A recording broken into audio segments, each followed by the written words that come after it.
আমার মনে হয় যারা যারা হাঁস লাভার তাদেরকে একবার হলেও এইভাবে অন্যরকম স্টাইলে ঘন ঝোল ঝোল করে হাঁস রান্না করে খেয়ে দেখার দরকার। এইভাবে রান্না করলে এতটাই মজা লাগে, আসলে বন্ধুরা কিভাবে বলবো আপনাদের। প্রতিদিন একই রকমভাবে রান্না কিন্তু সত্যি খেতে ভালো লাগে না। হাঁস হোক, মুরগি হোক, গরু হোক, একটু ভিন্নতা আনলে কিন্তু খুবই স্বাদ লাগে। আজকে চিন্তা এটাই করে ফেললাম।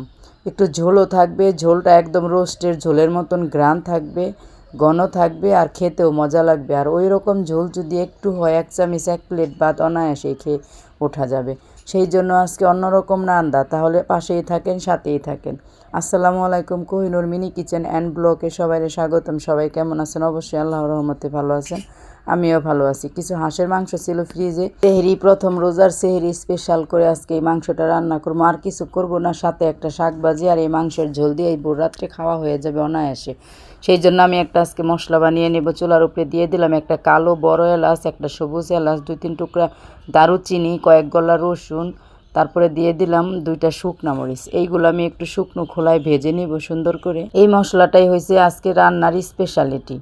এটা দিলে তরকারিটা অনেক মজা হয়। আর এই মশলাটা আমার শ্বশুরবাড়িতে এই মাছ মাংসে সব কিছুতে দিয়ে থাকে। মাছে দিলে পরে আপনার ওই এলাচ দারুচিনিটা দেয় না, তেজপাতা দেয় না, আর মাংসতে দিলে এইগুলা দেয়। আর এটা অনেক, এটাকে শাক বাটা বলে। আর এই শাক বাটাটা হাঁসের মাংস রান্না করলে একদম হাত খেয়ে ফেলতে ইচ্ছা করবে। যে রান্না করবে, যে কেউ পারবে এই রান্নাটা, তরকারি অসাধারণ বানাইতে।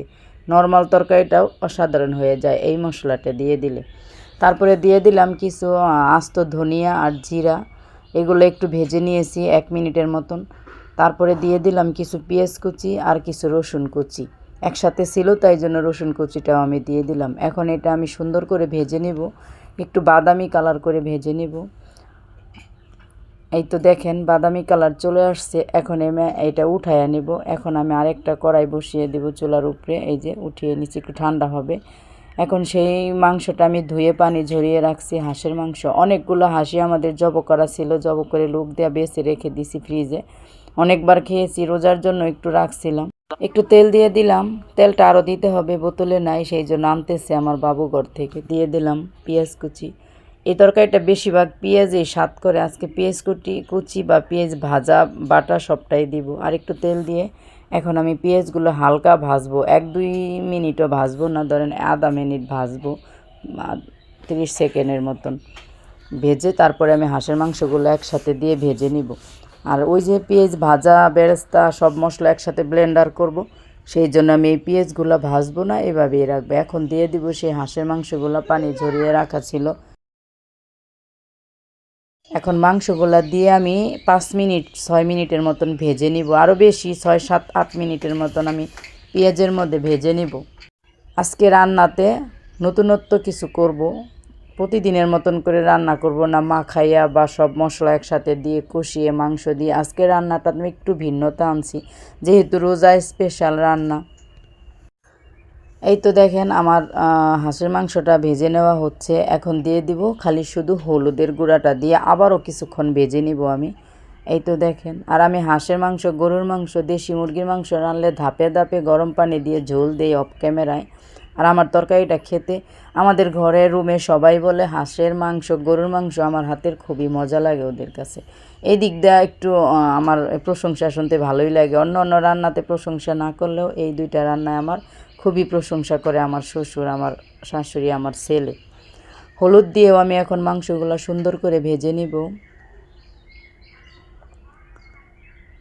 অনেকক্ষণ ভাজবো। আর এইভাবে রান্না করার কারণে এই তরকারিটা অনেক মজা হয়।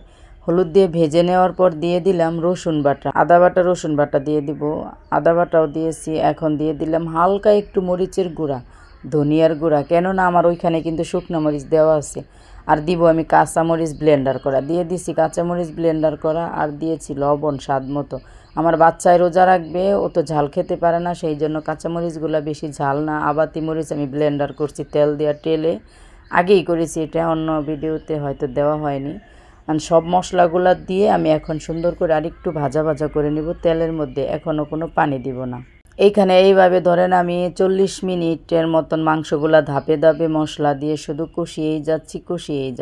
এখন দিয়ে দিব রসুন মনে হয় আমার কাছে কিছু কম হয়েছে, সেই জন্য আমি এখন রসুন বাটাটা আবার একটু দিয়ে দিলাম। আর হাঁসের মাংস রান্না করলে অনেকে বলে গন্ধ লাগে, আমার ফ্যামিলিতে বা আমার নিজের কাছে কখনো এই জিনিসটা হয় না। হাঁসের মাংস চেষ্টা করবেন রসুন, আদা এইগুলো একটু বেশি দেওয়ার জন্য, গরুর মাংসের মতন, কারণ এইগুলা হাঁসের মাংসর থেকে একটু গন্ধ আসতেই পারে। আর গরম পানি দিয়ে ঝোলটা দিবেন। হাঁসের মাংস যদি কেউ আমার মতো করে রান্না করতে চান, কারণ আমি বলি না যে আমি সুন্দর রান্না করি সবার মতো, কিন্তু আমি পারি না, অনেকে আমার চেয়ে ভালো করেও রান্না করতে পারে। আপনারা ওদেরটা দেখে শিখে নিতে পারেন বা নিজের শিক্ষাটাই ব্যবহার করতে পারেন। এরপরে দিয়ে দিলাম আমি 1 কাপের মতন পানি। এই পানিটা দিয়ে আমি কষিয়ে নিব অনেকক্ষণ। এখন নেড়ে চেড়ে সুন্দর করে অফ ক্যামেরায় যতক্ষণ সময় লাগে এই পানিটা শুকাইয়ে আমি কয়েকবার পানি দিব। সবগুলা রান্নার পুরা ভিডিও তো দেখানো যায় না, আপনারা জানেনই। আর এদিক দিয়ে ভাজা মশলাটা আমি একটু ব্লেন্ড করে আনবো। এই তো দেখেন ভাজা মশলা, এটা আমি ব্লেন্ডার করে নিতে আসছি। এই যে ব্লেন্ডারে দিয়ে দিলাম। আর একটু মচমচে থাকতে ব্লেন্ডার করতেই সুন্দর হয়। অল্প সামান্য একটু পানি দিয়েছি, পানিটা দেখানো হয়নি, নাহলে হয়তো পেস্ট হবে না শুকনো মশলা। দেখেন কি সুন্দর গ্রেভি কালার হচ্ছে, মনে হয় মাংসের ঝোল। এটা দেখেই কিন্তু খেতে ইচ্ছা করে। অফ ক্যামেরায় আমি 2-3 বার করে 3 বার পানি দিয়ে মাংসটা কষিয়ে নিয়েছি। মাংস পুরো হয়েই গেছে, খাওয়ার যোগ্য। এখন দিয়ে দিলাম কিছু আলু। আর আলু না দিলে তো চলবেই না, আমার ছোট বাচ্চা মাংস খাবেই না। বড় বাচ্চা যদি 1 পিস মাংস নেয়, সাথে 3 পিস আলু লাগবে ওর। আর আলুটা আমি অনেক বড় বড় করে কেটেছি, যেহেতু ঝোল রাখবো, ঘন ঝোল, সাথে যদি আলু হয় 1 টুকরা, জমে যায় খাবারটা আমার কাছে। ঢাকনা দিয়ে রান্না করে নেব। এবার হয়ে গেছে, সেই মশলাটা দেওয়ার পালা। আমি মশলাটা একটা বাটিতে ঢেলে সংরক্ষণ করব। আমি পরিমাণে অনেকগুলোই করেছি। এই তো দেখেন, এটা ফ্রিজে আমি রেখে দিব রান্নার আগে তরকারিতে একটু একটু করে দেওয়ার জন্য, যেহেতু রমজান চলে আসছে, অত কিছু পারবো না সেই জন্য। এখন ঢাকনাটা খুলে আমি একটু নেড়ে চেড়ে দিব। এই তো দেখেন ঝোলটা কিন্তু প্রায় কমেই গেছে। এখন নেড়ে চেড়ে আবারও আমি একটু ঢাকনা দিয়ে দিলাম। আবার ঢাকনাটা খুলে নিয়েছি, কারণ এটা কিন্তু ঘন ঘন দেখাচ্ছে, জানেনই। এখন দিয়ে দিব আমি কিছু পাকা টমেটো। এগুলো আমাদের গাছের টমেটো, আমাদের নিজেদের অনেক সবজি আছে, খাওয়ার জন্যই শুধু লাগাই। আর এই টমেটোগুলো 5 মিনিটও লাগে না, একদম গলে যায়, কারণ এটাতে কোনো প্রিজারভেটিভ বা ফরমালিন কোনো কিছু দেওয়া না, শক্তর কোনো কাহিনী নাই, একদম নরম হয়ে যায়। এই তো ঢাকনাটা খুলে আসলাম, দেখেন আমার টমেটো কিন্তু জাস্ট গলে গেছে। আর 10 মিনিটও হয় নাই, মনে হয় 5-6 মিনিট হয়েছে। এখন ঘন হয়ে গেছে তরকারিটা। এখন পরিমাণের সেই মশলাটা দেওয়ার পালা। মশলাটা দিয়ে দিব। এই তো সেই মশলাটা আমি বড় টেবিল চামচের 2 চামচ পরিমাণ দিয়ে দিলাম। অনেকগুলো মশলা করছি একসাথে দিয়ে এখন নেড়ে চেড়ে মিশিয়ে তারপরে আমি ঝোল দিয়ে রান্না করে নেব। আর এই ঝোলটা এত ঘন হয় বন্ধুরা, কি বলবো, 1 প্লেট ভাত 1 চামচ ঝোল দিয়ে খাওয়া হয়ে যাবে। আমি আরেকটা টমেটো অফ ক্যামেরায় দিয়েছি, যেহেতু তো টমেটো কম হয়েছে। আর টমেটো দিয়ে এভাবে রান্না করলে তরকারিটা বেশি মজা হয়। তাহলে আপনাদের কাছে যদি একটু হলেও ভালো লাগে, প্লিজ চ্যানেলটা সাবস্ক্রাইব করে পাশেই থাকবেন, অল নোটিফিকেশনে ক্লিক করে দিবেন। আত্মীয় স্বজন বন্ধু বান্ধবের কাছে প্লিজ একটু শেয়ার করে দিবেন।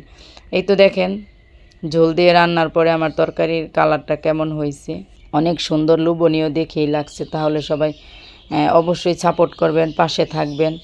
অবশ্যই ইউটিউবাররা সাপোর্ট করলে অবশ্যই আমি সাপোর্ট করি। আমি সাথে সাথে রিপ্লাই দেওয়ার চেষ্টা করি, কমেন্ট করলে সাথে সাথে ওদেরকে আমি মন থেকে ভালোভাবে একদম গঠনমূলকভাবে সাপোর্ট করার চেষ্টা করি। তাহলে প্লিজ প্লিজ সবাই পাশে থাকবেন। আপনারা যদি পাশে না থাকেন তাহলে কে থাকবে বলেন? আপনাদের জন্যই তো চ্যানেলটা খুলছি। আপনাদের মাধ্যমে যদি আমার একটু উপকার হয়, একটু ভালো হয়, তাহলে সাপোর্ট করেন না। নতুন চ্যানেল খুলছি, সবাই পাশে থাকবেন, ভালো থাকবেন, সুস্থ থাকবেন। প্লিজ এইভাবে হাঁসটা রান্না করে কমেন্টে বলবেন। আসসালামু আলাইকুম, আল্লাহ হাফেজ।